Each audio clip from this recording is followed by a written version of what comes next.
तो नमस्कार दोस्तों, आज हम एसएससी के लिए रीजनिंग का प्रैक्टिस सेट 17 देखेंगे। यदि आप SSC CGL, CHSL, CPO, MTS, GD या फिर एसएससी की किसी भी एग्जाम्स को देने वाले हो तो ये प्रैक्टिस सेट आपके लिए काफ़ी इंपॉर्टेंट है, क्योंकि इस प्रैक्टिस सेट में हम उन्हीं प्रश्नों को कवर करेंगे जो एसएससी की पिछली परीक्षाओं में पूछे गए थे। यदि आप एसएससी एग्जाम्स को एक बार में क्रैक करना चाहते हो तो फिर आपको एसएससी के पुराने प्रश्नों को प्रैक्टिस करना होगा, क्योंकि आप किसी भी एसएससी क्रैक बंदे से पूछोगे कि आपने एक बार में एसएससी एग्जाम्स कैसे क्रैक की, तो आपको एक ही जवाब मिलेगा कि मैंने एसएससी के पुराने प्रश्नों को प्रैक्टिस किया था। तो ये हमारे पीवाईपी बैच है। इस बैच के अंदर हम जितने भी एसएससी 2024-25 के पुराने प्रश्न हैं, हम सभी प्रश्नों को कवर करेंगे। ठीक है, तो आज के इस प्रैक्टिस सेट में हम एसएससी जीडी कांस्टेबल 18/2/2025 के फर्स्ट शिफ्ट के प्रश्नों को देखेंगे। तो आप सभी प्रश्नों को अपनी ओर से भी जरूर सोल्व करना। ठीक है, तो चलिए हम शुरू करते हैं प्रश्न 1 से। हमें पहला प्रश्न दिया है। प्रश्न कह रहा है कि दी गई श्रृंखला में प्रश्नवाचक चिन्ह के स्थान पर क्या आना चाहिए। यानी यहाँ पर हमें एक संख्याओं की श्रृंखला श्रेणी दी है और इसी में एक प्रश्नवाचक चिन्ह दिया है।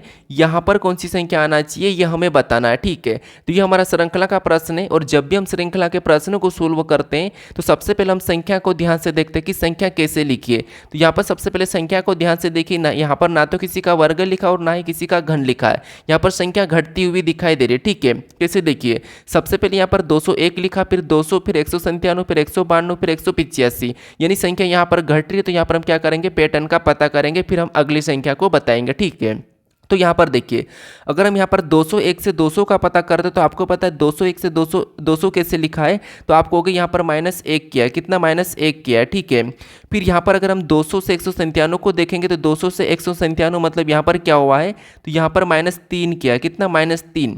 फिर यहाँ पर 197 से 192 को देखेंगे तो 197 से 192 मतलब यहाँ पर क्या हुआ, तो यहाँ पर -5 किया है। कितना -5। फिर हम यहाँ पर 192 से 185 को देखेंगे तो यहाँ पर क्या हुआ, तो यहाँ पर -7 किया है। कितना -7 किया है। ठीक है, यानी यहाँ पर सबसे पहले -1, फिर -3, फिर -5, फिर -7। यानी इसी पैटर्न को समझ के हम क्या करेंगे, अगली संख्या को बताएंगे। अब हम यहाँ पर पैटर्न को समझते हैं कि हम यहाँ पर क्या माइनस करें। तो आप कहोगे सबसे पहले यहाँ पर -1 हुआ मतलब विषम संख्या, फिर यहाँ पर -3 हुआ तो ये भी विषम और अभाज्य भी है। उसके बाद यहाँ पर भी -5 हुआ और यहाँ पर -7 हुआ, मतलब ये है कि ये पूरा की पूरा विषम संख्या का पैटर्न है। तो अगली संख्या कौन सी माइनस हो जाएगी, तो अगली 7 के बाद जो विषम है वो 9 हो जाएगी। ठीक है, कौन सी है, 9। तो यहाँ पर क्या करेंगे, 185 में से 9 को माइनस कर लेंगे तो हमारी जो अगली संख्या कौन सी हो जाएगी, तो यहाँ पर 185 में से 9 को माइनस करेंगे तो यहाँ पर क्या होगा, 174 होगा। कितना, 174। तो ऑप्शन में देखिए 174 कहाँ पर है, ऑप्शन नंबर सी में दिया है। तो ऑप्शन नंबर सी हमारा यहाँ पर सही जवाब हो जाएगा। ठीक है, बस आपको यहां पर क्या करना है, पैटर्न को समझना है कि सीरीज में क्या पैटर्न है। अब चलिए हम बढ़ते हैं प्रश्न 2 पे। अब 2 नंबर का प्रश्न दिया है। प्रश्न कह रहा है कि उस वेन आरेख का चयन कीजिए जो निम्नलिखित वर्गों के बीच के संबंध को अच्छी तरह दर्शाता है। यानी यहाँ पर हमें बिल्लियाँ दिया है, जानवर दिया और बक्से दिया है, इनके बीच वेन डायग्राम कैसा बनेगा, वेन आरेख कैसा बनेगा, ये हमें बताना है। ठीक है, तो ये हमारा वेन डायग्राम का प्रश्न है। और आपको पता है जब भी हम वेन आरेख के प्रश्नों को सोल्व करते हैं तो मैंने बताया था आपको कि आपको क्या करना है, एक एक शब्द का डायग्राम बनाना है, प्रश्न आसानी से सोल्व हो जाएगा। आप कैसे समझिए, यहाँ पर क्या दिया था आपको कि बिल्लियाँ दिया है, जानवर दिया और बक्से दिया, इन तीनों को आप जानते हो। ठीक है, अब देखिए हम क्या करेंगे, प्रश्न को अच्छी तरह से सोल्व करने के लिए एक एक शब्द का डायग्राम बनाएंगे। तो मान लो यहाँ पर हम क्या करते हैं, सबसे पहले बिल्लियाँ का डायग्राम बना लेते हैं। तो ये हमने क्या किया, बिल्लियाँ का डायग्राम बना लिया है। उसके बाद फिर हम यहाँ पर क्या करेंगे, दूसरे शब्द का बनाएंगे। मान लो यहाँ पर या तो हम बॉक्स का बना सकते हैं या फिर हम जानवर का। तो मान लो यहाँ पर हम क्या करते हैं, जानवर का डायग्राम बनाते हैं। अब जानवर का जो डायग्राम बनाना है उससे पहले हमें ये देखना है कि जो हमने यहाँ पर बिल्लियाँ का डायग्राम बनाया, क्या बिल्लियाँ का यहाँ पर जानवर से कोई संबंध है या नहीं है। तो आप कहोगे जो बिल्लियाँ ये क्या है, एक जानवर है, ये जानवर के अंतर्गत आती है। तो जानवर का डायग्राम कैसा बनेगा, बिल्लियाँ को अंदर ले लेगा और बाहर से बन जाएगा। ठीक है, तो ये वाला जो डायग्राम बना ये किसका बना, जानवर का बना। और जो हमने रेड कलर में बनाया ये किसका बना, तो ये हमारा बिल्लियाँ का बना है। ठीक है, अब हमें यहाँ पर बॉक्स का बनाना यानी कि बक्से का बनाना। अब बक्से क्या है, तो आप कहोगे बक्से का जो डायग्राम बनाने से पहले हमें यह देखना है कि जो हमने यहाँ पर बिल्लियाँ और जानवर का डायग्राम बनाया है क्या इनका बक्से से कोई संबंध है या नहीं है। तो कहोगे आप यहाँ पर बक्सा एक अलग चीज़ है, बक्सा का जानवर से कोई संबंध नहीं है और बिल्लियाँ से भी नहीं है। तो बक्से का डायग्राम कैसा बनेगा, इन दोनों से अलग बन जाएगा। तो डायग्राम कैसा बनेगा, इनसे अलग बनेगा। अब हमने यहाँ पर क्या करा, तीनों शब्द का डायग्राम बनाया और ये हमारा बॉक्स का बना। ठीक है, तो डायग्राम कैसा बना, कुछ इस टाइप से बना। तो ऑप्शन में देखिए वाला डायग्राम कहाँ पर है, तो आप कहोगे ऑप्शन नंबर हमें यहाँ पर ए में दिया है। तो ऑप्शन नंबर ए हमारा यहाँ पर सही जवाब हो जाएगा। ठीक है, बस हमें यहाँ पर कुछ भी नहीं करना है, एक एक शब्द का डायग्राम बनाना है, प्रश्न हमारा आसानी से ऑटोमेटिक सोल्व हो जाएगा। अब चलिए हम बढ़ते हैं प्रश्न 3 पे। अब 3 नंबर का प्रश्न दिया है। अब प्रश्न यहाँ पर कह रहा है कि किसी निश्चित कूट भाषा में पोल को 64-31 के रूप में कूटबद्ध किया जाता है और प्लॉट को 46-35 के रूप में कूटबद्ध किया जाता है, तो दी गई कूट भाषा में टी को किस प्रकार कूटबद्ध किया जाएगा, ये हमें प्रश्न पूछा है। ठीक है, और आपने अगर अभी तक मेरे जो पिछले प्रैक्टिस सेट देखा होगा तो वहाँ पर मैंने बताया था कि ये कोडिंग डिकोडिंग का प्रश्न है और आपको वहाँ पर सिंगल लेटर का पूछे तो उस कंडीशन में कैसे सोल्व करना ये मैंने आपको बता रखा। ठीक है, तो फटाफट से आप अपनी ओर से सोल्व करने की कोशिश करें। अब क्या करना है, सबसे पहले आपको जनरली पता होगा कि जब हम कोडिंग डिकोडिंग के प्रश्नों को सोल्व करते हैं वो लेटर का कोड संख्या में दी जाती है। उस कंडीशन में हम क्या करते हैं, उन लेटर को संख्याओं में बदलते हैं, या तो उनकी प्लेस वैल्यू करते हैं या फिर माइनस प्लस हुआ होगा, या फिर हम क्या करते हैं उनका विपरीत निकाल के संख्याओं में बदलते हैं। ठीक है, लेकिन यहाँ पर एक कंडीशन है, हमें यहाँ पर सिंगल लेटर का पूछा तो इस कंडीशन में मैंने आपको बताया था कि आपको लेटर में कॉमन देखना है और संख्या में कॉमन देखना है। ठीक है, वो कैसे देखिए, जैसे अगर हम यहाँ पर लेटर में कॉमन देखेंगे तो यहाँ पर पी कॉमन दिखाई तो पी को काटेंगे, इधर से हमें 4 कॉमन दिखाई दिया तो हम 4 को काट लेंगे, फिर हमें यहाँ पर एल कॉमन दिखाई दिया तो एल को काटेंगे, इधर से हमें 6 कॉमन दिखाए तो 6 को काटेंगे, सेम टाइम में आपको काटना है। ठीक है, उसके बाद फिर हम यहाँ पर ओ कॉमन दिखाई दे रहा है तो ओ को काटेंगे, इधर से 3 कॉमन दिखाई दे तो 3 को काटेंगे। अब जो बचे हुए लेटर और संख्या है जिससे वो क्या हो जाएंगे, एक दूसरे का कूट होगा। इधर से क्या बचा ई, उधर से एक बचा तो ये एक दूसरे के आमने सामने मतलब ये कूट हो जाएंगे। ठीक है, ई का एक और एक का ई, इधर भी हमारे पास टी बचा और इधर हमारे पास 5 बता तो इसका भी टी का 5 होगा और 5 का टी हो जाएगा। और हमें यहाँ पर किसका पूछा, टी का पूछा तो टी का क्या निकला, हमारे पास 5 निकला है। तो 5 ऑप्शन में देखिए कहाँ पर है, ऑप्शन नंबर बी में दिया है, तो ऑप्शन नंबर बी हमारा यहाँ पर सही जवाब हो जाएगा। ठीक है, बहुत आसान प्रश्न है, बस हमें यहाँ पर कॉमन देख के काटना था और जो बचा हुआ वो कूट निकल जाता है। ठीक है, और इसी टाइप का प्रश्न इसी शिफ्ट में पूछा था एक और प्रश्न, तो इसको सोल्व करने की आप जरूर कोशिश करें। जस्ट मैंने अभी बताया कि आपको कॉमन देखना है और काटना है। ठीक है, यहाँ पर आपको निकालना कि ए का क्या है, तो अभी जस्ट मैंने बताया तीसरे नंबर के प्रश्न का, तो उसी के आधार पर आप इसका सही जवाब क्या है ये लाने की कोशिश करें। ठीक है, फटाफट से आपके पास कुछ समय है, फटाफट से कॉमन देखिए और यहाँ पर ए का कोड बताने की कोशिश करें। ठीक है, क्योंकि ये एक ही शिफ्ट का प्रश्न और जहाँ पर आपको पता है जीडी में 20 प्रश्न पूछे जाते हैं और 20 प्रश्न ये एक ही शिफ्ट के प्रश्न है, तो आपको यहाँ पर एक ये अंदाजा होगा कि जो एसएससी सीजीएल है, चाहे सीएचएसएल है, चाहे सीपीओ हो, एसएससी जीडी हो, उनमें किस प्रकार के प्रश्न पूछे गए थे पिछली बार, वो आपको यहाँ पर एक अंदाजा होगा। क्योंकि अगर आपने पीवाईक्यूज लगा लिया तो आप एग्जाम को आसानी से क्रैक कर लोगे। ठीक है, अगर आपको यहाँ पर देखिए जितने भी जो मेरे पुराने प्रश्न के सेट है उनका अगर आपको पीडीएफ चाहिए तो मैं डिस्क्रिप्शन में लिंक दे रखा हूँ टेलीग्राम का, तो टेलीग्राम पर जाकर आप सभी का पीडीएफ डाउनलोड कर सकते हो। ठीक है, आपको वहाँ पर सेट वाइज मिल जाएगा।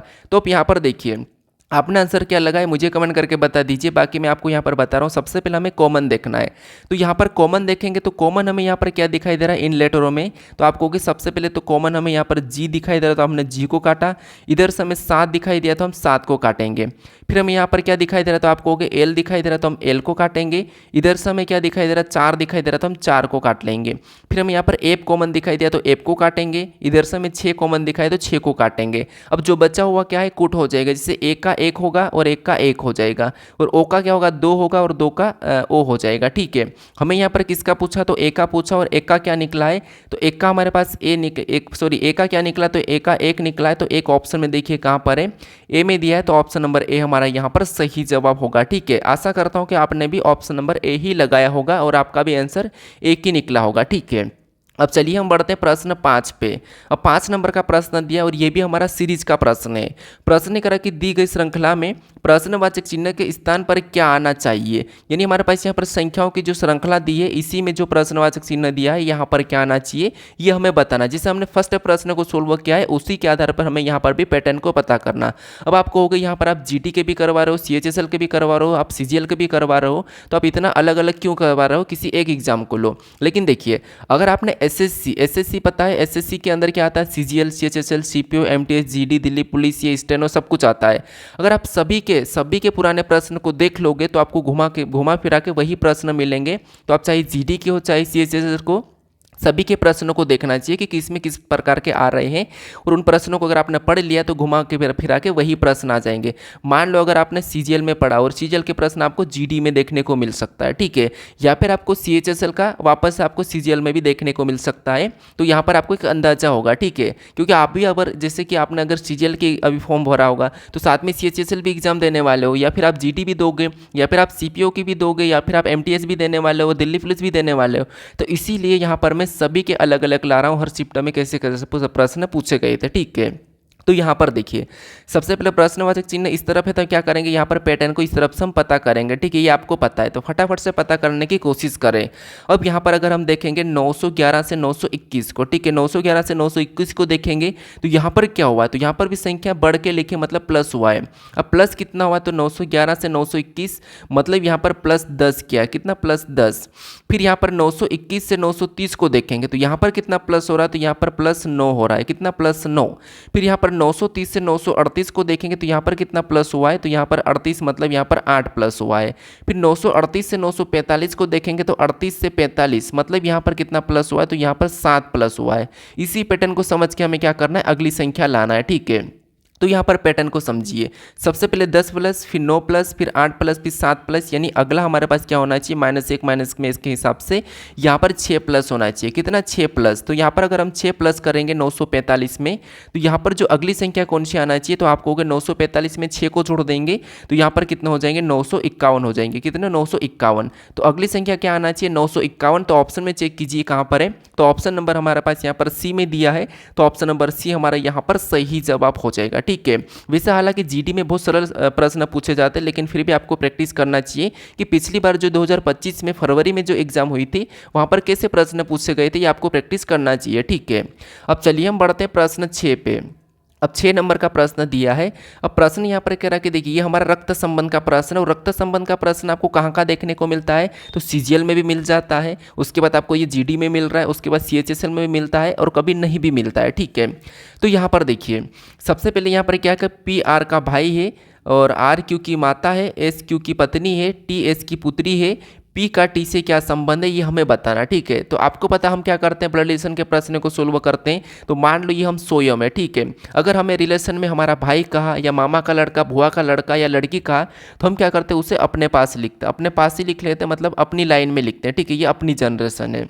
अगर हमें अपना बेटा का, अपना पुत्र का, तो हम क्या करते हैं, उससे क्या करते हैं, अपना भाई का पुत्र का, तो उसे भी हम क्या करते हैं, अपने से नीचे लिखते हैं, क्योंकि वो अपने से नीचे जनरेशन है, नहीं छोटे हैं। ठीक है, अगर आपको अपना पिता का, तो पिता आपको पता अपने से बड़ा जनरेशन है कि बड़ा होता है, तो आपको क्या करते हैं, हम अपने से ऊपर लिखते हैं। अगर आपको माता कही तो वो भी हम पिता की वाली जनरेशन में लिखेंगे, अगर मौसी कही तो वो भी हम अपने माता पिता की जनरेशन में ही लिखेंगे।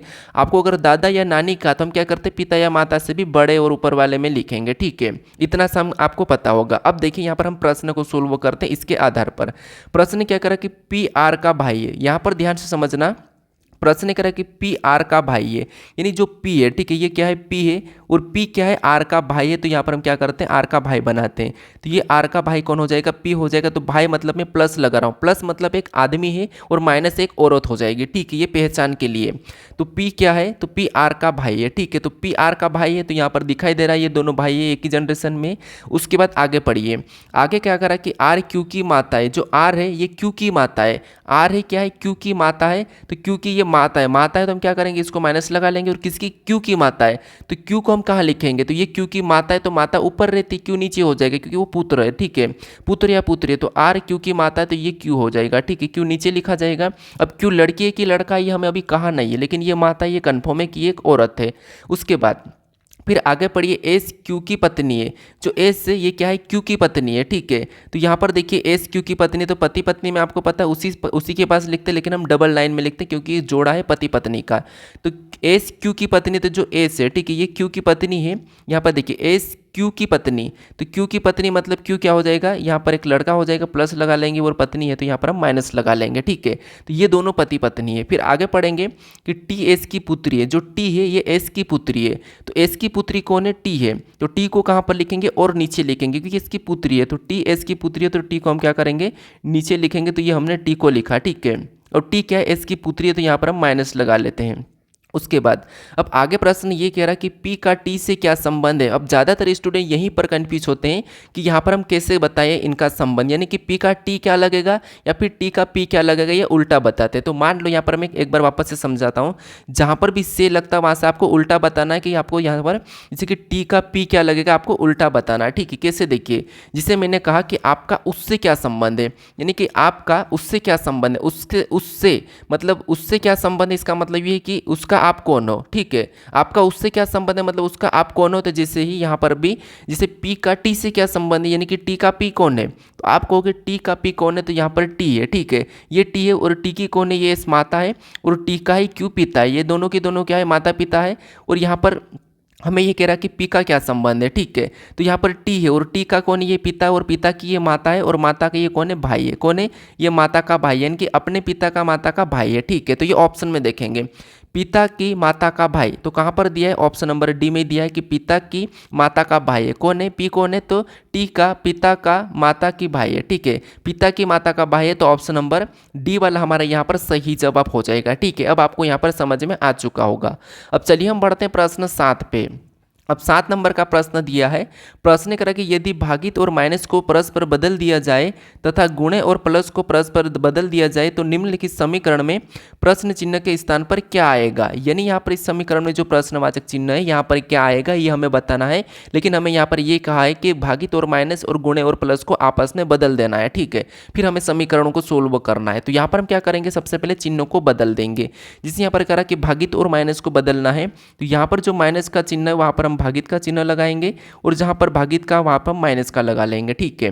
उसके बाद यहां पर प्लस का वहां पर हम गुणे का चिन्ह करेंगे, क्योंकि इसको भी आपस में बदलना है, और जहां पर गुणे का वहां पर हम प्लस का लगा लेंगे। ये हमने चिन्ह चेंज कर दिया। अब हमें यहाँ पर क्या करना है, बोर्ड मास रूल पे सोल्व करना है। अब देखिए सबसे पहले आपको पता हम इसमें भाग देते हैं, तो भाग देंगे तो 35 दूना 70, ये कितनी बार में, 2 बार में गए, ठीक है। कितनी बार में, 2 बार में कटा है, तो हम क्या करेंगे, गुणे यहाँ पर क्या करेंगे, 97 उतार लेंगे, ठीक है।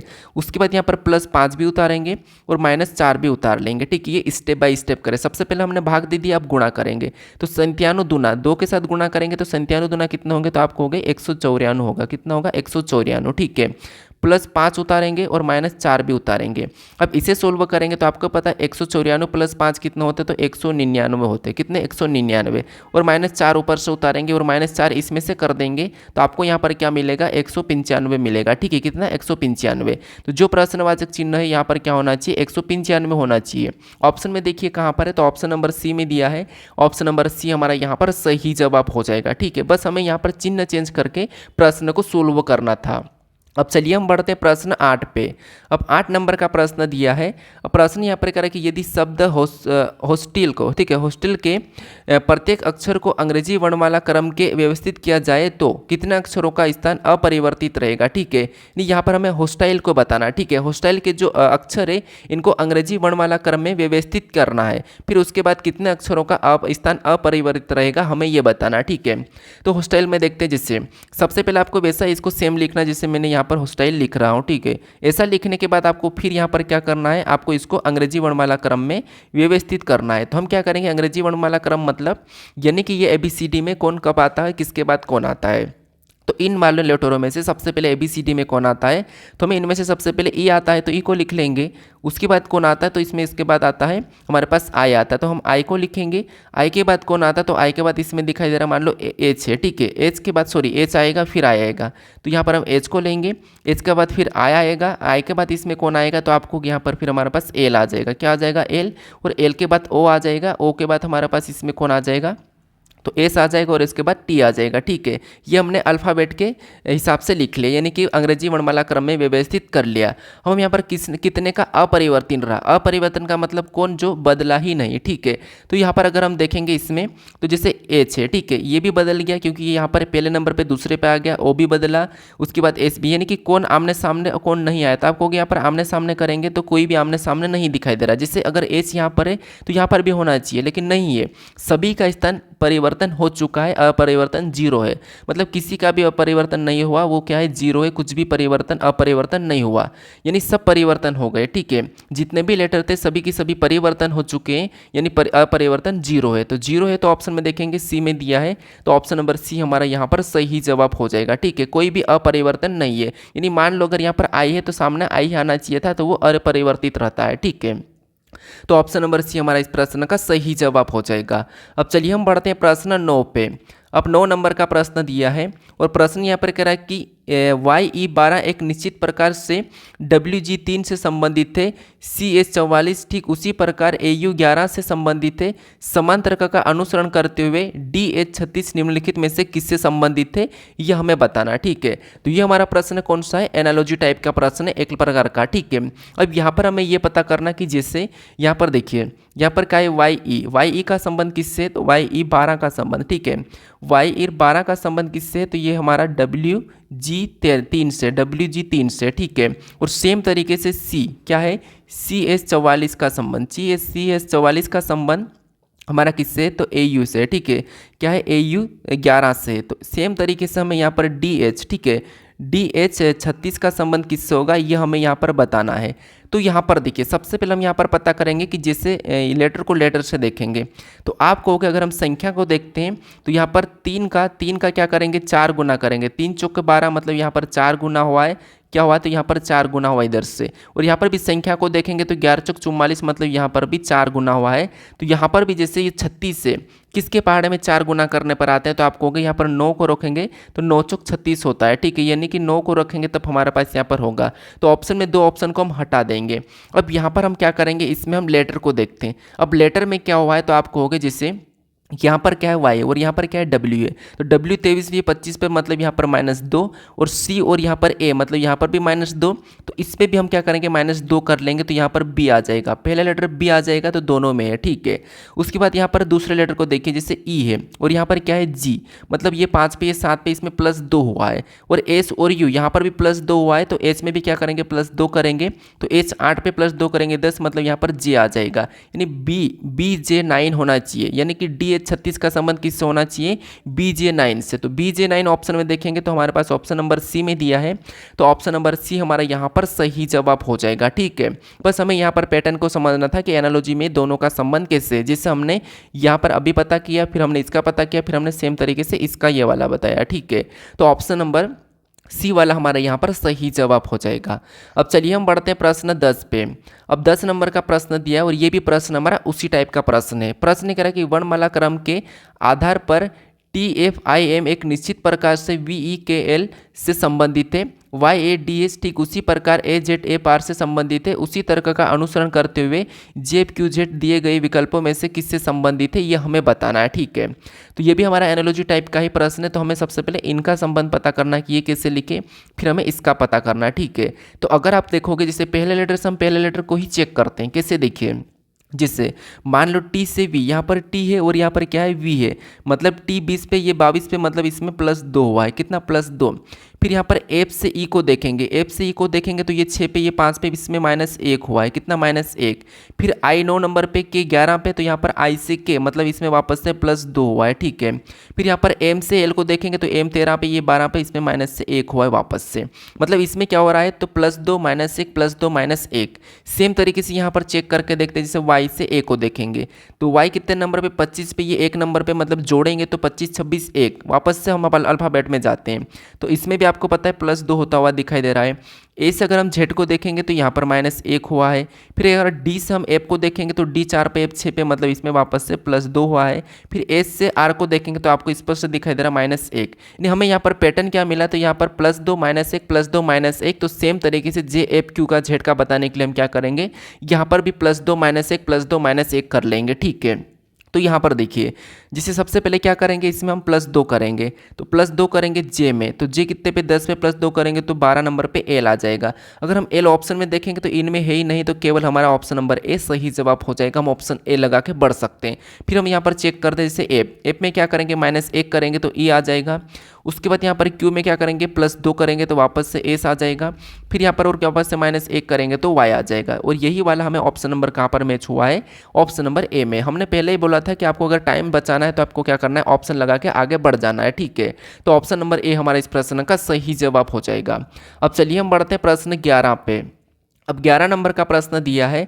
प्रश्न करा कि अंग्रेजी वर्णमाला क्रम के आधार पर निम्नलिखित 4 अक्षर समूह में से 3 एक निश्चित प्रकार से समान है और इस प्रकार एक समूह बनाते हैं, वह कौन सा अक्षर समूह है जो उस समूह से संबंधित नहीं है। ठीक है, तो ये हमारा वर्गीकरण का प्रश्न है, क्लासिफिकेशन का प्रश्न। हमें यहाँ पर एक असंगत बताना, ठीक है, ओड नंबर वाला, ओड लेटर वाला। ठीक है, यानी यहाँ पर हमारे पास 4 विकल्प दिए हैं और इनमें से 3 किसी न किसी प्रकार के समान है, एक अलग है, उसका हमें यहाँ पर चयन करना है। और आपको पता अगर लेटर दिया जाता है तो उस कंडीशन में मैंने बताया था कि अगर आपको कुछ भी समझ नहीं आता है तो कम से कम आपको उन लेटर को संख्याओं में बदल लेना है, यानी कि उनकी प्लेस वैल्यू लिख लेना है, तो प्रश्न आसानी से सोल्व हो जाएगा। ठीक है, कैसे देखिए, जैसे यहाँ पर अगर हम देखेंगे तो आर हमारा 18 नंबर पे आता है, डब्ल्यू हमारा 23 नंबर पे आता है और टी हमारा 20 नंबर पे आता है। ये भी मैं जो बता रहा हूँ आपको यहाँ पर प्लेस वैल्यू, तो अगर आपको याद नहीं भी होगी तो यहाँ पर थोड़ी थोड़ी होगी तो रिवीजन हो जाएगी। ठीक है, उसके बाद यहाँ पर एक्स कितने नंबर पे, 24 नंबर पे आता है, सी हमारा 3 नंबर पे आता है, ए हमारा 1 नंबर पे आता है। फिर यहाँ पर क्या है, टी 20 नंबर पे आता है, वाई हमारा 25 नंबर पे आता है और वी हमारा 22 नंबर पे आता है। फिर यहाँ पर क्या है, एल हमारा 12 नंबर पे आता है, ओ हमारा 15 नंबर पे आता है और एन हमारा 14 नंबर पे आता है। ठीक है, अब यहाँ पर संख्या को ध्यान से देखेंगे कि कहाँ पर क्या प्लस हुआ क्या माइनस हुआ। तो आप कहोगे अगर हम यहाँ पर 18 से क्या करेंगे, 23 की ओर जाएंगे तो यहाँ पर +5 होता हुआ दिखाई दे रहा है। 24 से 3 की ओर जाएंगे तो 24, 25, 26, फिर 1, 2, 3, मतलब इसमें भी क्या हुआ, तो इसमें भी +5 हो रहा है। ठीक है, इसमें भी कितना +5 हुआ है। फिर यहाँ पर देखेंगे 20 से 25, मतलब इसमें भी +5 हुआ है। 12 से 15 मतलब इसमें क्या हुआ, तो इसमें +3 हुआ है। कितना, +3। तो आपको यही वाला एक अलग दिखाई दे रहा होगा, ये असंगत यहीं से दिख गया। लेकिन यहाँ पर भी देख लीजिए, 23 से 20 मतलब मतलब -3 और 3 से 1 मतलब यहाँ पर -2। यहाँ पर क्या हुआ है, तो आपको हो गया सॉरी यहाँ पर -2। ठीक है, इसमें क्या होता है -2 और इसमें -2 हो रहा है। फिर यहाँ पर देखेंगे 25 से 22 मतलब यहाँ पर -3। उसके बाद यहाँ पर क्या हो रहा है, तो आप कहोगे यहाँ पर हमारे पास जैसे देखिए सी और है। उसके बाद यहाँ पर 15 से 14 मतलब इसमें भी -1। तो इसमें तो सभी में डिफरेंट है, इसमें -1 भी है, इसमें -3 है, इसमें माइनस क्या है 2 है, इसमें -3 है। लेकिन यहाँ पर अगर हम ध्यान से देखेंगे तो जो हमारे पास यहाँ पर पहले जोड़ा जो सामान मिल रहा है, इसमें ये जो वाला ये वाला है। ठीक है, ये +3 हुआ है, बाकी में +5 हुआ है। तो यहाँ पर हम क्या करेंगे, अब इसमें अलग कौन सा बताएंगे कि 24 से अगर आप आगे जाओगे तो +5 ही मिलेगा। ठीक है, तो यही वाला हमारा असंगत है। ठीक है, ये कंफ्यूज करने के लिए ऐसा होता है, लेकिन यहाँ पर क्या है, तो इसमें भी आपको यहाँ पर इतना दिखाई दे रहा है। ठीक है, तो यहाँ पर हमारा असंगत कौन सा हो जाएगा, तो असंगत हमारा यहाँ पर हो जाएगा ये वाला ऑप्शन नंबर डी। ठीक है, कौन सा होगा, ऑप्शन नंबर डी। अगर आप यहाँ पर मान लो, अगर आपको यहाँ पर पूरी तरह से कंफ्यूज हो रहा होगा कि नहीं भी आ रहा है, तो फिर हम यहाँ पर क्या कर सकते हैं, तो इसको देखिए। जिससे अगर हम यहाँ पर देखेंगे तो हमें यहाँ पर स्पष्ट एक और तरीका दिखाई दे रहा है, ऑप्शन डी गलत भी हो सकता है। ठीक है, क्योंकि मैंने देखिए यहाँ पर मैंने पहले से सोल्व नहीं किया, मैं अभी ही कर रहा हूँ, तो हमें यहाँ पर लग रहा है कि हम ऑप्शन डी को नहीं लगाएंगे। क्यों, क्योंकि स्पष्ट रूप से हमें यहाँ पर असंगत नहीं दिखाई दे रहा है। तो फिर हम यहाँ पर क्या करेंगे, एक एक छोड़ के देख लेंगे। जिससे अगर हम यहाँ पर आर से टी को देखेंगे तो यहाँ पर क्या हो रहा है, तो आर से टी मतलब +2 हुआ है। ठीक है, फिर यहाँ पर एक्स से ए को देखेंगे तो एक्स से मतलब यहाँ पर +3 हुआ है। फिर यहाँ पर टी से वी को देखेंगे तो यहाँ पर भी आपको पता है +2 हुआ है। फिर एल से एन को देखेंगे तो यहाँ पर भी +2 हुआ है। अब आपका आंसर यहाँ पर स्पष्ट दिखाई दे रहा है कि असंगत हमें ऑप्शन नंबर बी दिखाई दे रहा है। तो यहाँ पर मैंने क्या बताया आपको कि जिससे अब यहाँ पर आपको दिखाई दे रहा होगा कि ऑप्शन नंबर जो बी वाला वो स्पष्ट असंगत दिखाई दे रहा है, क्योंकि उस टाइम स्पष्ट नहीं दिखाई दे रहा था। ठीक है, अगर हम यहाँ पर पीछे वाला लेटर या पीछे से आगे वाले को भी देखते हैं तो यहाँ पर भी सेम तरीके से ही दिखाई देगा। किससे, क्योंकि हम अब आगे से इस वाले का पता करते हैं तो +5 है, फिर इसमें भी +5 है, इसमें भी +5 है और यहाँ पर +3 है। तो इससे तो नहीं पता करेंगे, लेकिन स्पष्ट हम यहाँ पर इससे पता करेंगे तो ऑप्शन नंबर बी हम इसको सही मानेंगे। ठीक है, अब चलिए हम बढ़ते प्रश्न 12 पे। अब 12 नंबर का प्रश्न दिया है। अब प्रश्न यहाँ पर करें कि एक कागज को नीचे दर्शाई गई अनुसार मोड़कर पंच किया जाता है, खोले जाने पर कैसा दिखाई देगा, ये हमें प्रश्न पूछ रहा है। ठीक है, कभी ऐसा होता है कि प्रश्न में टाइपिंग मिस्टेक हो जाती है, लेकिन ये हमारा पेपर कटिंग फोल्डिंग का प्रश्न है। ठीक है, तो यहाँ पर देखिए सबसे पहले हमारे पास यहाँ पर कागज का एक ये वाला हिस्सा है। ठीक है, इसको क्या करना, हमें यहाँ पर दिखाई गए डायरेक्शन के हिसाब से मोड़ना है और यही बॉक्स हमारा यहाँ पर पूरा बनेगा। ठीक है, तो यहाँ पर देखिए सबसे पहले इसने कहा कि नीचे वाले हिस्से को इतने वाले डायरेक्शन में मोड़ना है। तो अगर हम इतने में से मोड़ देंगे तो ए यहाँ पर आके ऐसा हो जाएगा और सी हमारा कुछ इस टाइप से बन जाएगा। ठीक है, सी भी ऐसा बनेगा और इस पर कोई प्रभाव नहीं पड़ेगा, ये ऐसा ही रहेगा। ठीक है, तो ये वाला अगर हम ऑप्शन में चेक कर लेते हैं नीचे वाले हिस्से को, तो नीचे वाला हिस्सा हमें यहाँ पर इसमें मैच हो रहा है, इसमें भी नहीं हुआ, इसमें मैच हो रहा है, उसके बाद इसमें भी नहीं हुआ, तो हम दोनों ऑप्शन को तो यहाँ पर हटा सकते हैं। ठीक है, उसके बाद हम क्या करेंगे, इसको ये वाले डायरेक्शन में मोड़ेंगे, यानी कि कागज़ को ऊपर से मोड़ेंगे। तो ये वाले जो नीचे वाले ब्लैक ब्लैक दिखाई दे रही है, ऊपर से कुछ इस प्रकार से बन जाएंगे। अगर ये इस प्रकार का अगर हम ऑप्शन में देखेंगे तो ये नीचे की ओर आ रहे हैं, तो ये नहीं होगा। ठीक है, ये नहीं होगा, तो केवल ऑप्शन नंबर सी लगा सकते हैं। फिर हम एप को देखेंगे तो आपको पता है एप कैसा बनेगा, तो एप कुछ इस टाइप से बनेगा, सी पे कोई प्रभाव नहीं पड़ेगा। इधर से भी एप कैसा बनेगा, कुछ इस टाइप से बनेगा, सी पे आपको पता है सी पे भी कोई प्रभाव नहीं पड़ेगा। ये ऐसा कैसा बन जाएगा, तो कौन सा होगा, ऑप्शन नंबर सी हमारा इस प्रश्न का सही जवाब हो जाएगा। ठीक है, तो आपको ऑप्शन भी एलिमिनेट करना है ताकि प्रश्न आसानी से सोल्व हो जाए। ठीक है, तो ऑप्शन नंबर सी हमारा इस प्रश्न का सही जवाब हो जाएगा। अब चलिए हम बढ़ते हैं प्रश्न 13 पे।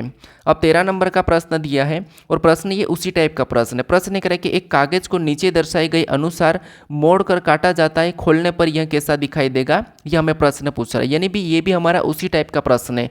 यहाँ पर हमारे पास इतना सा कागज का कुछ दिया है हिस्सा और इसको हमें इस डायरेक्शन के हिसाब से मोड़ना है। ठीक है, तो पहला हमें यहाँ पर कह रहा है कि इतनी वाली डायरेक्शन में मोड़ना है, तो यहाँ पर इतना ही मोड़ेंगे तो सेम तरीके से यहाँ पर भी छपेगा, सेम तरीके से इस बॉक्स में बनेगा। ठीक है, यहाँ पर बना, फिर इसने ये कह रहा है कि पूरी तरह से मोड़ना है। अगर हम पूरी तरह से मोड़ेंगे फिर भी ये सेम तरीके से यहाँ पर भी छपेगा, मतलब पूरी तरह से 4 बॉक्स बन जाएंगे, कोई भी प्रभाव नहीं पड़ेगा। तो कोई भी प्रभाव अगर नहीं पड़ेगा तो वो केवल हमें कहाँ पर दिखाई दे रहा है, तो केवल हमें ऑप्शन नंबर बी में दिखाई दे रहा है। तो ऑप्शन नंबर बी हमारा यहाँ पर सही जवाब हो जाएगा। ठीक है, बाकी में तो दो ही बन रहे हैं यहाँ पर, क्योंकि इसने पहले इतने वाले हिस्से को कहा फिर पूरे वाले हिस्से को कहा, तो पूरा वाला हिस्सा यहाँ पर छपेगा, तो यहाँ पर 4 बॉक्स बन जाएंगे। ठीक है, तो यहाँ पर 4 दिखाई दे रहे हैं, तो ऑप्शन नंबर बी हमारा इस प्रश्न का सही जवाब हो जाएगा। अब चलिए हम बढ़ते हैं प्रश्न 14 पे। अब 14 नंबर का प्रश्न दिया है। प्रश्न यहाँ पर कह रहा है कि जब दर्पण को नीचे दर्शाई गई अनुसार एमएन पर रखा जाता है, वो दी गई आकृति के सही दर्पण प्रतिबिंब का चयन कीजिए।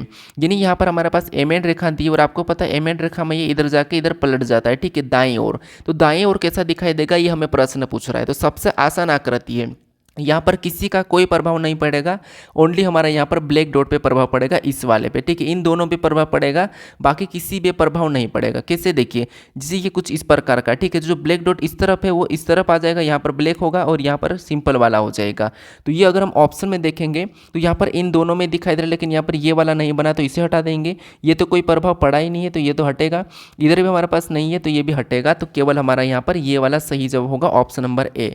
कौन सा हो जाएगा, ऑप्शन नंबर ए वाला हमारा यहाँ पर कुछ इस टाइप से बनेगा। ठीक है, तो ऑप्शन नंबर ए हमारा इस प्रश्न का सही जवाब हो जाएगा। बस हमें यहाँ पर गलती निकाल लेना है कि जैसे यहाँ पर क्रॉस लगा है। ठीक है, इस वाले में क्रॉस लगा है, इसमें एक ये वाली लाइन थी नहीं और यहाँ पर ये वाली लाइन नहीं थी, तो केवल हमारा ऑप्शन नंबर ये वाला सही जवाब हो जाएगा। आप देखते ही प्रश्न को सोल्व भी कर सकते थे। अब चलिए हम बढ़ते प्रश्न 15 पे। अब 15 नंबर का प्रश्न दिया है। अब प्रश्न ये कह रहा है कि अंग्रेजी वर्णानुक्रम के आधार पर दी गई श्रृंखला में प्रश्न चिन्ह के स्थान पर क्या आना चाहिए। यानी यहाँ पर हमारे पास अंग्रेजी वर्णमाला क्रम, मतलब यानी कि यहाँ पर ये है कि जो लेटर सीरीज है, ठीक है, लेटर सीरीज में जो प्रश्नवाचक चिन्ह दिया है यहाँ पर क्या आना चाहिए, ये हमें बताना। अब आपको पता है कि हम जब लेटर सीरीज को सोल्व करते हैं तो हम क्या करते हैं, एक एक लेटर को चेक करते हैं, जैसे पहले से पहले, फिर दूसरे से दूसरे, फिर तीसरे से तीसरे। ठीक है, कैसे, देखिए जैसे ये पहला लेटर है ए और ए से हम क्या करेंगे, डी को देखेंगे तो आपको पता है 1 नंबर पे डी 4 नंबर पे, मतलब इसमें +3 हुआ है। ठीक है, फिर यहाँ पर डी से जी को देखेंगे तो ये 4 पे ये 7 पे, मतलब इसमें भी +3 हुआ है। फिर जी से जे को देखेंगे तो ये 7 पे ये 10 पे, मतलब इसमें भी +3 हुआ है। तो पैटर्न के हिसाब से हम क्या करेंगे, इसमें भी +3 करेंगे तो अगला लेटर आ जाएगा। ठीक है, तो जे में +3 करेंगे तो जे 10 नंबर पे 3 प्लस करेंगे तो 13 और 13 नंबर पे एम आता है। पहले लेटर में देखेंगे एम हमारे पास सी में नहीं है, डी में नहीं, तो इनको हम हटा देंगे। अब दूसरे लेटर को चेक कीजिए, सी से एफ को देखेंगे तो यहाँ पर भी 3 प्लस हो रहा, क्योंकि सी 3 नंबर पे, एफ 6 नंबर पे। फिर एफ से आई को देखेंगे तो यहाँ पर भी +3 हुआ है। फिर आई से एल को देखेंगे तो यहाँ पर भी +3 हुआ है। तो अगला लाने के लिए हम क्या करेंगे, पैटर्न के हिसाब से +3 करेंगे, तो यहाँ पर क्या आ जाएगा, ओ आ जाएगा। एम ओ ऑप्शन में देखेंगे तो इसमें नहीं है, ऑप्शन नंबर बी वाला हमारा यहाँ पर सही जवाब होगा। हमें यहाँ पर पूरा भी चेक करने की ज़रूरत नहीं है। ठीक है, कौन सा, ऑप्शन नंबर बी। चाहो तो चेक भी कर सकते हैं, जैसे यहाँ पर के से एन, मतलब 3 प्लस, एन से क्यू 3 प्लस, यहाँ पर भी 3 प्लस, तो अगला डब्ल्यू आ जाएगा, टी में 3 प्लस करेंगे तो डब्ल्यू ऑप्शन में कहाँ पर है, तो यही वाला है, ऑप्शन नंबर बी सही जवाब हो जाएगा। ठीक है, अब चलिए हम बढ़ते हैं प्रश्न 16 पे। अब 16 नंबर का प्रश्न दिया है। प्रश्न कह रहा है कि उस सही विकल्प का चयन कीजिए जिसे नीचे दी गई श्रृंखला के रिक्त स्थानों में इसी क्रम में रखने पर श्रृंखला तार्किक रूप से पूर्ण हो जाएगी। ये हमें प्रश्न पूछ रहा है। तो ये भी हमारा श्रृंखला का ही प्रश्न है, लेकिन ये हमारा रिक्त स्थान वाला प्रश्न है। तो ऐसे प्रश्नों को कैसे सोल्व करना, अब हम यहाँ पर डिफरेंट अलग अलग लेटर घटते बढ़ते जो भी जैसा वैसा लिखा हुआ दिख रहा है, तो इस कंडीशन में क्योंकि रिपीटेड है ही नहीं, देखिए ये एक प्रकार का रिपीटेड श्रृंखला है। रिपीटेड मतलब यानी कि वही वही जोड़े बनते हैं, लेकिन यहाँ पर ऐसा कुछ दिख नहीं रहा, तो हम क्या करेंगे, इसको गिन कर खंड कर लेंगे। किसे देखिए, जैसे यहाँ पर गिनेंगे तो रिक्त स्थान सहित आपको गिनना, जैसे 1 2 3 4 5 6 7 8 9 10 11 12 13 14 15 16 17 18 19 20, हमने यहाँ पर गिना तो कितना आया, 20 आया। अब 20 को हम कितने से डिवाइड कर सकते हैं, तो आपको 2 से कर सकते हैं, 4 से कर सकते हैं, 5 से कर सकते हैं। उसके बाद हम यहाँ पर इसको कितने से कर सकते हैं, और तो आपको हो गया यहाँ पर 600 तो नहीं, हम क्या कर सकते हैं, हम ज़्यादातर 10 से भी कर सकते हैं। लेकिन यहाँ पर ये है कि आपको ज़्यादा सर 20 से करना है, या तो हम 4 से करेंगे या फिर 5 से खंड बनाएंगे। ठीक है, तो मान लो यहाँ पर हम 4 का बना के देख लेते हैं। सबसे पहले हमने यहाँ पर 4 का बनाया, ठीक है, तो यहाँ से हमने 4 का खंड बनाना शुरू किया। तो यहाँ पर ये हमने 4 का बनाना शुरू कर लिया, तो यहाँ पर हमने 4 का खंड बना दिया। अब यहाँ पर हम लेटर चेक करेंगे, ठीक है, कैसे चेक करेंगे, तो यहाँ पर जैसे देखिए, यहाँ पर हम क्या करेंगे, मान लो हम लास्ट लेटर को चेक करते हैं, इनका जोड़े में लास्ट वाला कौन सा है, ये चौथे नंबर वाला है। तो चौथे नंबर से हम चौथे नंबर वाले को देखेंगे, तो यहाँ पर सी है और यहाँ पर एफ है, मतलब इसमें +3 करके चौथे नंबर का लेटर लिखा है। तो अगला भी अगर हम देखेंगे एफ से आई को, तो यहाँ पर एफ है और यहाँ पर आई है, तो इसमें भी +3 करके अगला लेटर चौथा लिखा है। तो अगले जोड़े में लाने के लिए हम क्या करेंगे, +3 ही कर लेंगे। तो +3 करेंगे तो आई 9 नंबर पे +3 करेंगे 12, और 12 नंबर पे एल आ जाएगा, मतलब यहाँ पर एल आना चाहिए। और अगला चौथा लाने के लिए वापस हम +3 ही कर लेंगे। ठीक है, क्या करेंगे, +3 करेंगे तो यहाँ पर क्या आ जाएगा, ओ आ जाएगा। क्या आ जाएगा, ओ आ जाएगा। ठीक है, तो जोड़े में रिपीटेड में कभी कभी प्लस भी होता है, जिसे हमने यहाँ पर देखा। अब हम यहाँ पर क्या करते हैं, मान लो तीसरे नंबर वाले लेटर को देखते हैं। तो तीसरा नंबर वाला लेटर कौन सा है, जहाँ पर जी है और यहाँ पर जे है। तो यहाँ पर भी जी से जे को देखेंगे तो यहाँ पर भी +3 हो रहा है। फिर यहाँ पर क्या करेंगे, जे से हम यहाँ पर तीसरा लेटर लाने के लिए क्या करेंगे, पैटर्न के हिसाब से 3 प्लस कर लेंगे। तो यहाँ पर 3 प्लस करेंगे तो एम आना चाहिए, यहाँ पर क्या आना चाहिए, एम आना चाहिए। और एम में भी अगला 3 प्लस करेंगे तो यहाँ पर पी दिया है, क्योंकि यहाँ पर भी 3 प्लस हुआ है। और पी में भी 3 प्लस करेंगे तो यहाँ पर एस आएगा, और एस भी यहाँ पर है, मतलब ये वाला भी पैटर्न भी पूरी तरह से सही है।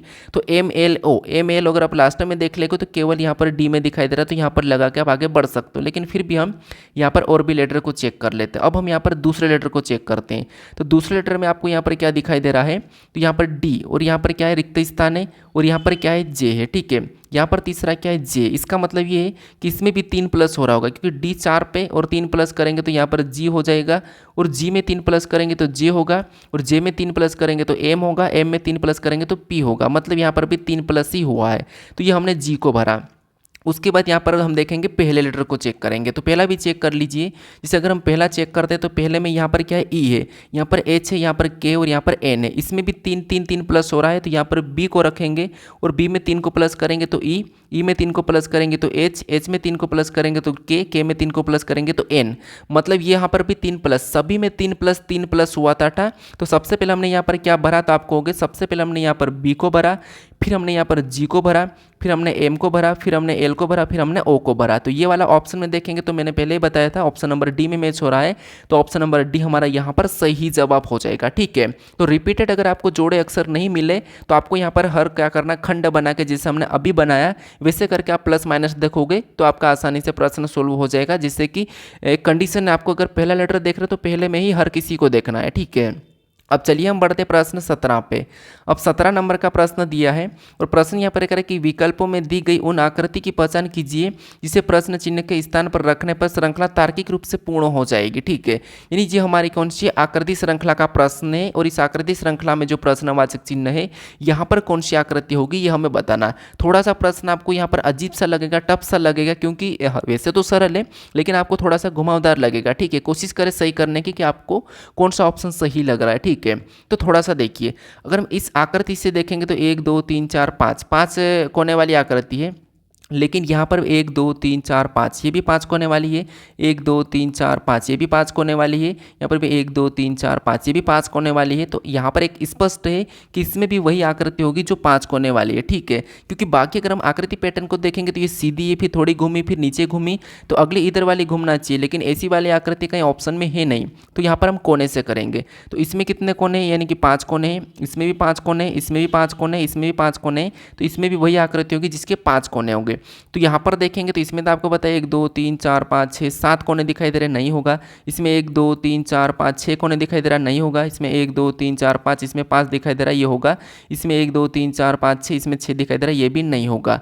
तो यहाँ पर पैटर्न क्या था, 5 कोने वाली आकृति चाहिए थी, ठीक है। बाकी आकृति का कोई घुमावदार पैटर्न नहीं दिखा था, हमें सिर्फ कोने वाली दिखा था। तो 5 कोने वाली आकृति ऑप्शन नंबर सी में है, तो ऑप्शन नंबर सी हमारा यहाँ पर सही जवाब हो जाएगा, ठीक है। आपको समझ में आ चुका होगा। अब चलिए हम बढ़ते हैं प्रश्न 18 पे। अब 18 नंबर का प्रश्न दिया है और प्रश्न यहाँ पर सबसे पहले कथन दिया, फिर निष्कर्ष दिया। तो हमें यहाँ पर कथन को समझना है, फिर उसके बारे में निष्कर्ष क्या कह रहा है हमें ये देखना है, ठीक है। अब देखिए यहाँ पर एक कहता हूँ कि जिसे कथन कह रहा है उसी की सुनना है, अगर कथन नहीं कहा तो नहीं सुनना है, ठीक है। ये मैं आपको हर बार बताता हूँ, किससे थोड़ा सा समझना, इसके बाद आप प्रश्न कभी गलत नहीं कर पाओगे। किससे, देखिए जैसे यहाँ पर कह रहा है कि कुछ तरसरी, ठीक है, कुछ तरस्तरी, यानी कि तुस तरस्तरी क्या है, तो यहाँ पर देखिए जैसे मान लो तस्तरी है, ठीक है। ये क्या है, ये तस्तरी है। और यहाँ पर क्या कह रहा कथन कि कुछ तस्तरी क्या है, प्लेट है, ठीक है। तो यहाँ पर हम कुछ तस्तरी को प्लेट बना लेते हैं। तो ये हमने क्या करा, प्लेट बना लिया, वो प्लेट का मैंने पी ले लिया। तो ये हमारा कुछ तस्तरी क्या है, प्लेट है, ठीक है। उसके बाद ये क्या करा कि कोई भी प्लेट कटोरा नहीं है, यानी यहाँ पर कटोरा मतलब ये हमारा कटोरा है, ठीक है। ये क्या है, कटोरा है। और यहाँ पर ये जो कोई भी प्लेट कटोरा नहीं है, तो यहाँ पर हम क्या करें, कोई भी प्लेट कटोरा नहीं, तो कटोरा का डायग्राम मैंने अलग बना लिया। उसके बाद इसने क्या कहा, इसने कहा कि कोई भी प्लेट कांटा नहीं है, यानी जो कोई भी प्लेट ये कांटा नहीं है, ठीक है। तो कांटा का भी मैं क्या करूँगा, अलग बना लूँगा, तो ये कांटा है, ठीक है। अब इसके बारे में निष्कर्ष क्या करा, हमें ये देखना है। तो पहला निष्कर्ष करा कि कोई भी तस्तरी कटोरा नहीं है। क्या हमें यहाँ पर कहीं तस्तरी और कटोरा का कुछ कहा था, नहीं। हमें तो यहाँ पर प्लेट और कटोरा का कहा था, तस्तरी का कुछ कहा ही नहीं। तो ये तो गलत है, ठीक है, ये गलत है। ये इसके बारे में कह रहा है क्योंकि जब कथन में इसने तस्तरी और कटोरा का कोई कुछ रिलेशन ही नहीं बताया, तो हम यहाँ पर कैसे बताएंगे, ठीक है। तो ये सबसे मेन पॉइंट है, यहाँ पर याद रखना कि अगर इसने तो कोई भी प्लेट कटोरा नहीं है कहा, प्लेट और कटोरा का बताया था, ना कि तस्तरी का बताया था। तो ये हम गलत मानेंगे क्योंकि कोई भी तस्तरी कटोरा नहीं है। वैसे तो यहाँ पर दिखाई दे रहा कि नहीं है, क्योंकि गलत होने के लिए ऐसा ही प्रश्न बनता है। वैसे तो हमें यहाँ पर दिखाई दे रहा कि कोई भी तस्तरी कटोरा नहीं है, तो ये बात सही कि ये नहीं है। लेकिन हमें यहाँ पर कथन में नहीं कहा तो हम क्यों कहे, क्योंकि अगर कथन नहीं कहा तो हम क्यों कहे, ठीक है। तो ये याद रखना, हमें अगर किसी ने हमें नहीं कहा तो हम क्यों कहे। तो इसीलिए इसका मतलब क्या होता है कि झूठ बोलना हो जाता। मान लो कि आपको किसी ने मान लो कहा कि ये हुआ, और आपने क्या कहा किसी को दूसरा कुछ कि ऐसा हुआ, तो आपको उसने ऐसा कहा ही नहीं, तो आप क्यों कहोगे। इसीलिए आपको कभी भी झूठ नहीं बोलना चाहिए, ठीक है। तो ये गलत है, क्योंकि इसमें कथन में कहा नहीं, तो हम यहाँ पर निष्कर्ष में क्यों कहेंगे, क्योंकि वहाँ पर तो कहा ही नहीं, इसीलिए, ठीक है। मान लो आपने किसी की डेथ हो गई बोल दिया, आपने बोला अपनी ओर से, लेकिन ऐसा हो कि डॉक्टर ने कहा ही नहीं कि डेथ नहीं हुई करके बोला, और आपने डेथ हो गई बोला, तो ये झूठ होगा। तो इसीलिए फिर दूसरे को देखिए, दूसरा करा कि कुछ कांटे कटोरे हैं। क्या आपको यहाँ पर कुछ कांटे कटोरे दिखाई दे रहे हैं, कहते हमें तो यहाँ पर वैसे कहा ही नहीं, और यहाँ पर नहीं भी दिखाई दे रहे। कांटे और कटोरे का भी हमें कुछ ऐसा कहा ही नहीं, तो ये भी गलत है कि दोनों के दोनों निष्कर्ष यहाँ पर गलत है, ठीक है। जो कथन में कहा है वही हमें सुनना है, वही हमें बताना है, ठीक है। तो दोनों की दोनों गलत है, तो ऑप्शन नंबर ए वाला हमारे यहाँ पर सही जवाब हो जाएगा, ठीक है। क्या हो जाएगा, ऑप्शन नंबर ए। अब चलिए हम बढ़ते प्रश्न 19 पे। अब 19 नंबर का प्रश्न दिया और इंपॉर्टेंट प्रश्न है, ये हमारा कौन सा है, बैठक अवस्था का प्रश्न है, ठीक है। सिटिंग अरेंजमेंट कहते हैं इसे।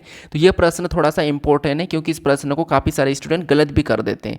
लेकिन ये आपको कुछ भी नहीं करना है, यहाँ पर आपको जैसा प्रश्न कह रहा है वैसा सोल्व करना है। कैसे, देखिए अब प्रश्न यहाँ पर कह रहा है कि 7 व्यक्ति A B L M N S और टी एक पंक्ति में उत्तर की ओर मुख करके बैठे हैं, ठीक है।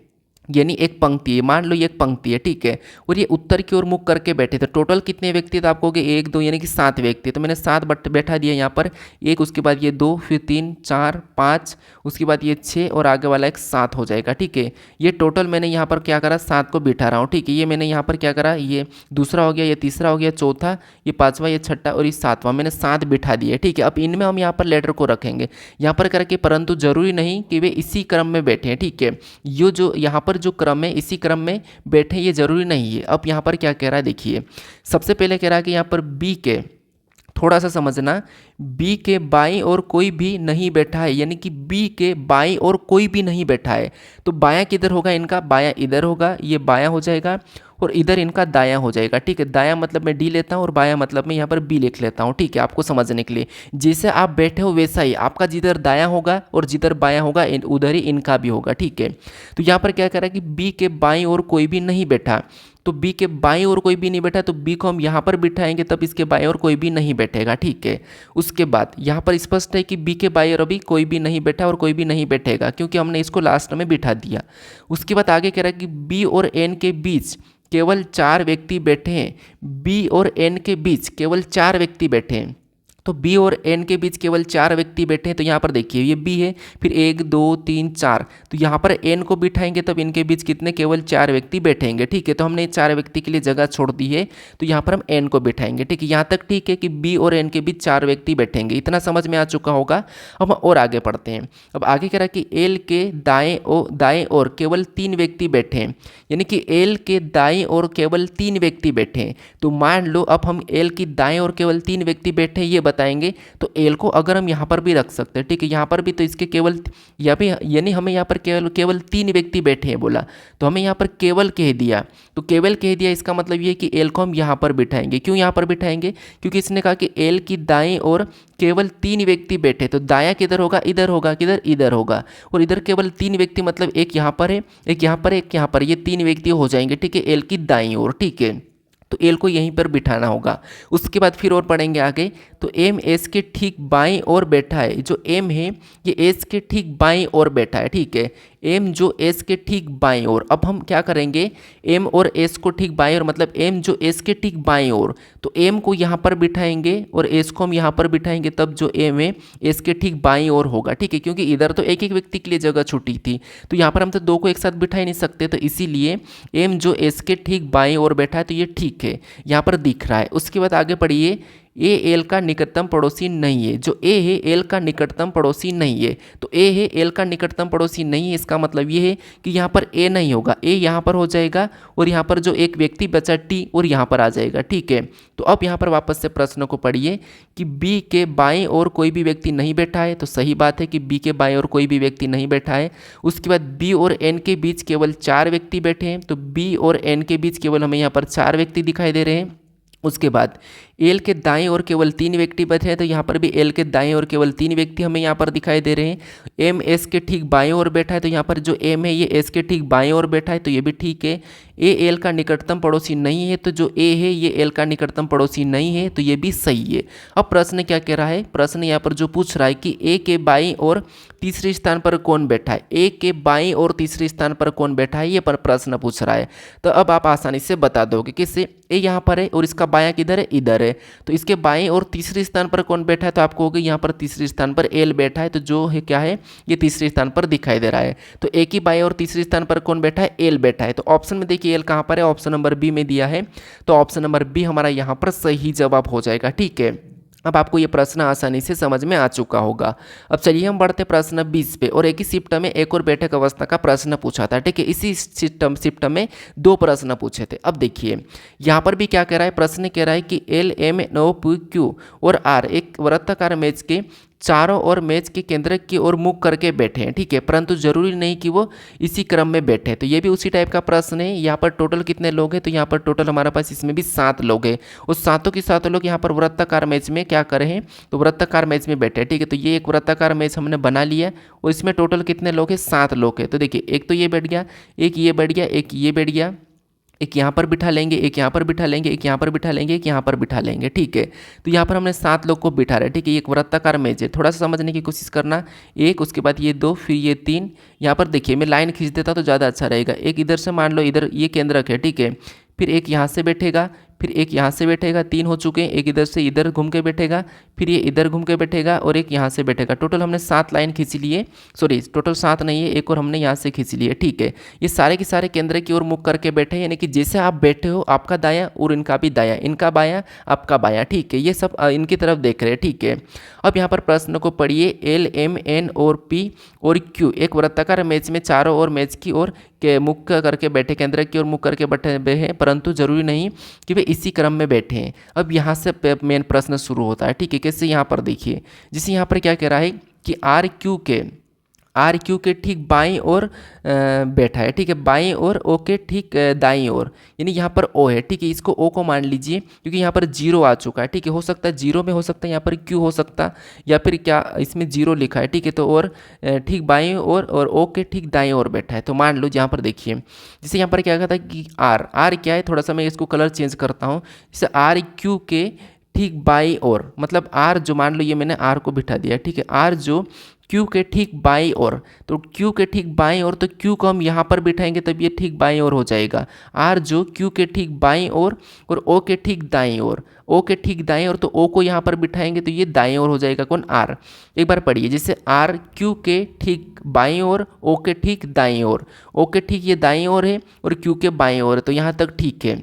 फिर आगे पढ़िए, यहाँ तक हमने इतना पढ़ा, अब आगे पढ़िए, एम ओ के ठीक बाईं ओर, एम जो ओ के ठीक बाईं ओर, तो ओ है और ओ का बायां किधर होगा, इधर होगा, तो एम ओ के ठीक बाईं ओर और यहाँ पर एल के ठीक दाईं ओर, एल के यहाँ पर देखिए एल के ठीक दाईं ओर है, ठीक है, तो यहाँ पर एल को रखेंगे तो जो एम है, ठीक है, एक बार पढ़िए, एम ओ के ठीक बाईं ओर, तो यह ओ के बाईं ओर है, उसके बाद एल के ठीक दाईं ओर, तो एल के ठीक दाईं ओर ये भी ठीक बैठा, उसके बाद आगे पढ़िए, पी एल के ठीक बाईं ओर और एन के ठीक दाईं ओर, जो पी है ये पी एल के ठीक बाईं ओर, तो एल का बायां किधर होगा, इधर होगा, तो जो पी यहाँ पर बैठेगा और एन के दाएं ओर, तो एन यहाँ पर बैठ जाएगा, ठीक है, तो ये भी सही हो गया।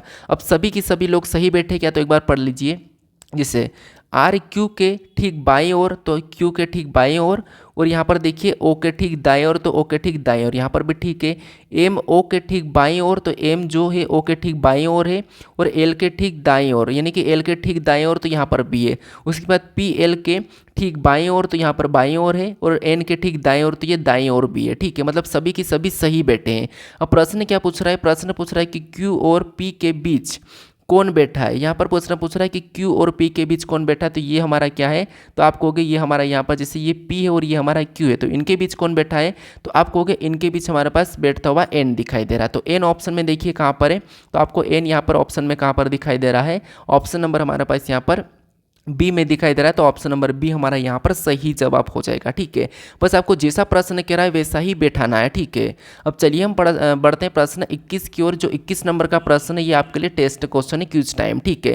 तो ये एसएससी सीपीओ का प्रश्न है जो मैंने सोल्व करवा चुका हूँ, तो इसमें से आपको बताना कि असंगत कौन सा है ये आपको बताना, ठीक है। तो इसका सही जवाब क्या है ये मुझे आप कमेंट करके बताइए, और इन 20 प्रश्नों में से आपके कितने प्रश्न सही रहे, यानी कि आपका स्कोर कितना रहा ये मुझे आप जरूर कमेंट करके बताइए, ठीक है। बाकी अगर आप अभी तक इस चैनल को सब्सक्राइब नहीं करो तो यहाँ पर आपको एक लोगो दिखाई देगा, यहाँ पर क्लिक करके आप इस चैनल को जरूर सब्सक्राइब कर लीजिए, और बाकी अगर आपने इससे पहले वाले वीडियो को नहीं देखा तो यहाँ पर क्लिक करके उसे भी जरूर देख लीजिएगा, ठीक है।